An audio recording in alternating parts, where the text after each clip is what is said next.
Start. It has been submitted on behalf of the state through the special investigation team that the statement under section 164 of the Code of Criminal Procedure 1973 of the complainant Harvinder Singh, recorded by the Subdivisional Judicial Magistrate District Mohali, Punjab in FIR number 264/1992 Police Station Mohali, speaks volumes against the present respondent, whereby the complainant has categorically identified the respondent and that the statements of other witnesses recorded under section 161 of the Code of Criminal Procedure 1973 also corroborated the said averment of the complainant. Vide a letter dated 2/2017, the Inspector Anil Kumar, Police Station, Special Investigation Team, 1984, Riots Cell, requested that the statement under section 164 of the Code of Criminal Procedure 1973 of the complainant, which was recorded in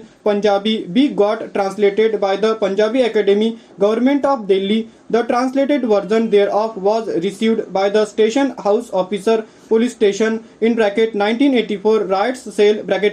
from the Secretary of the Punjabi Academy, Ministry of Home Affairs on 3/2/2017 para. As per his statement under section 164 of the Code of Criminal Procedure 1973, it was stated by the complainant to the effect that in November 1984 he used to live with his parents and brothers and sisters at Delhi in house number RZ134A, New Delhi, and that he woke up at about 9 am and after his bath at about 11 am he came out and saw that there was a black smoke spreading in the sky till the fire stopped, and that on going to the main road he asked the passers-by as to why there was a black smoke. Then he was informed by a passer-by that riots had broken out after the death of the then Prime Minister Srimati Indira Gandhi, and that the vehicles belonging to the Sikh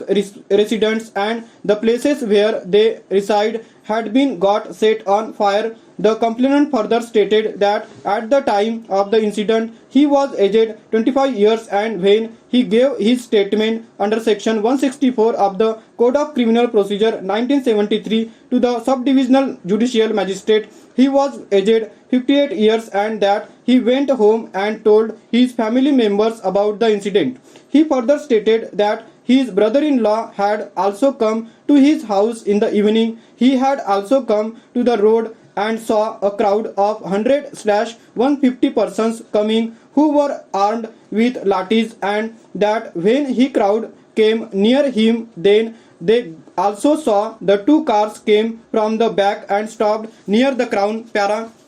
One car was white and the other car was almost red. It was further stated through the affidavit of the complainant that from those cars 5/6 persons got down, one of them being the then member of parliament, and the entire crowd collected around him.